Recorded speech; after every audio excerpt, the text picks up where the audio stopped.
Wehi mai na lehua mai ka o kuia ka hala maila mahalo e na apua mahalo e. Uncle, thank you for being here today and doing this presentation with me for my school project. And I just want to ask you some questions about you, the Makali'i, its history, and a little bit about the Kulia. So, to start off,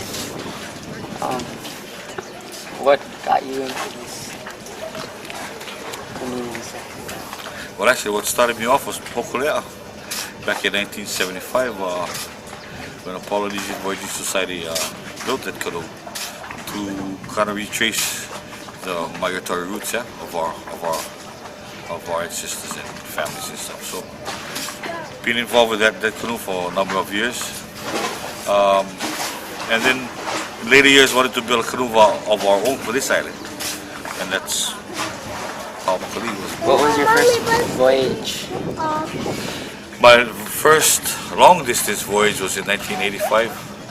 I was part of the crew that took Kulia from Makali'i to Tahiti, to Papaiti, Tahiti, 1985. And then in 1986, I did a trip from Samoa to the Cook Islands, and then from Tahiti up to the Tuamotu Islands. And spent a lot of time on a canoe inter-island. And in 1992, I was asked to skip a Kulia from Konawaena to Tahiti. And then in 1993, we started to look into building Makali'i. We launched it in 1995, and in February, and 2 weeks after we launched, we sailed off to Tahiti. Where was the Makali'i built? Makali'i was built in a warehouse in Waimea that was donated to us for the building of the canoe from Pakaraj. Who taught you to navigate? Navigation, actually 3 people. One was Makali'i from the Caroline Islands in Micronesia, an island called Salomon. That one is my brother, Shari, who is very well known as a navigator and also Nino Thompson. How do you choose the kids that go on the boat? How do I choose the kids that go on the canoe? Actually, we have never rejected anybody. Anybody that comes and wants to learn with a sincere heart and good mind, we don't turn away. So choosing basically is not really part of what we do. However, the schools that come and that are part of our program, they in turn usually choose the kids and/or certain classes like a math class or a science class, or something like that. What does the Makali'i mean to you?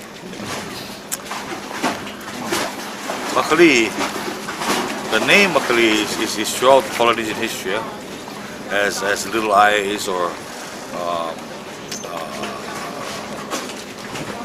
the 7 sisters or 7 Kali'i or the 7 canoe paddlers or the 7 navigators. Makali'i actually is a star constellation which is called the Pleiades, and that rises in a time, or it comes off the horizon in the evening in a time of what we call a makahiki. Makahiki in our culture is when everybody comes together, no more fighting, no more wars, everything's put together, family. This canoe was started to be built, and then it was launched in the time of the makahiki.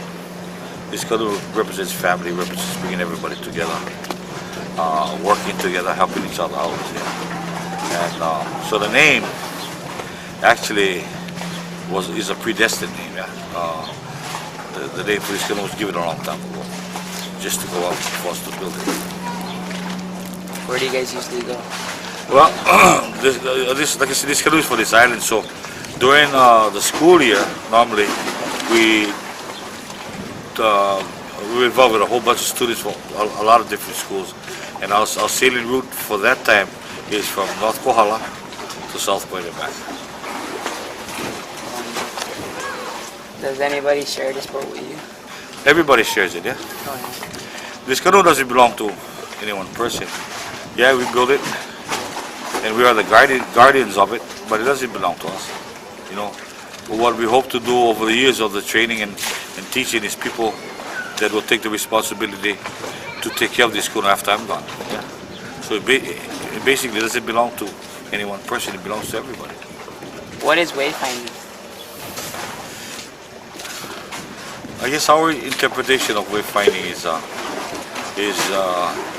the ability to navigate, or the ability to go from one point to the next point, open ocean sailing I'm talking about, without any use of any kind of navigational aids, meaning compasses or GPS and everything. It's been able to read, understand, and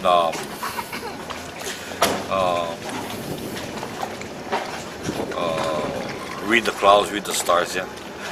Learn how to use those elements to go from one point to the next. Can you explain to me the operation of the Makali'i? Oh yeah, Makali'i is a single-masted vessel, one single mast, and basically it takes at least seven crew members to sail it, sail it the right way. On open ocean voyages, we go with 16 people, yeah, and all our food and provisions. People always ask why single mast. Well, because looking at the petroglyphs and everything that we've learned over the years, from what we could gather, the Polynesian or the Hawaiian sailing canoes only had one mast, yeah.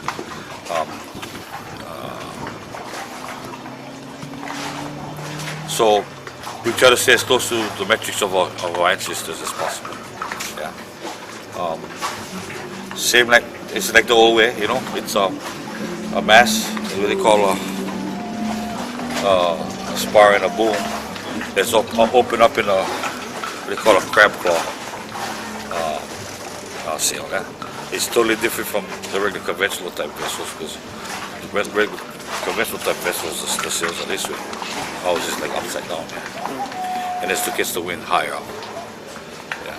It also, from what we were told, when you look at a crab claw sail, it represents, like mahalo. Yeah. So we try to stick to the traditions as much as possible. Also, one hull is for kani, and one hull is wahine. Yeah. How it was explained to us was that the kani hull complements the wahine hull. Yeah. The deck or the pola that represents us, the students. So the kani hull, wahine hull carries us, the students, to learn. Yeah. The art of our culture, or more about our culture. Yeah. You see the conformation of the hulls alone itself. Those are called the manus, yeah, the two front and the two back. The manu, that represents the birds. Yeah, you fly like a bird over the ocean. The mo'o, which is part of the hull, it represents the core, the backbone of the whole thing. Each individual stays, originally there's 7 stays, representing the 7 navigators of the canoes of the past. Yeah. What you see sticking out in the front is called the alelo or olelo, or that's the voice of how you communicate. Yeah. So if you look at the canoe, it's just not 2 hulls that are stuck together to sail on. There's a whole cultural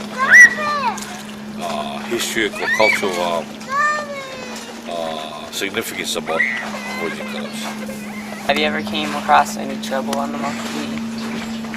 Trouble, no. Big surf. I mean, not big surf, but bad weather. Yeah, And we were in some pretty heavy stuff in 1995, where the swells were really big. The waves were really big, like 30 plus, and the wind's up better than 40 knots. And the canoe handles itself pretty good, you know. And again, it takes an experienced crew on those type of voyages to really sail them and be effective.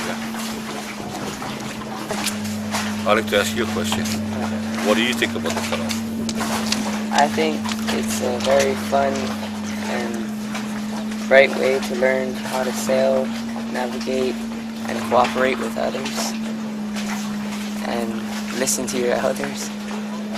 And for the time that you spent with us, has that changed your way of thinking in any sense, or would you like to be involved more because of what it represents anytime down the road? I think I'd like to be involved more.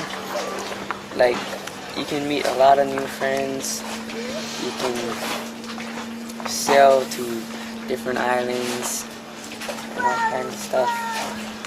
But most of all, you just learn what ohana is and stuff like that. Working together, eh?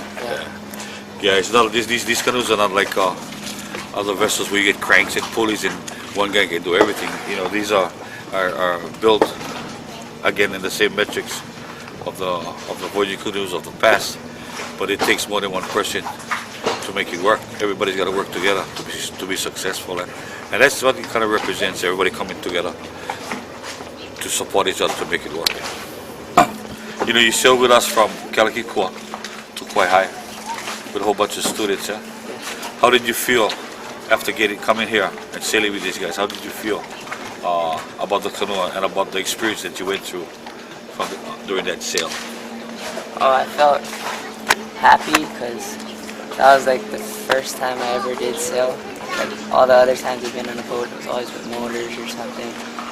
And I even got to steer on the boat, which was kind of fun, but would get kind of boring because it would get hot, the deck would get burning hot, your feet would start burning.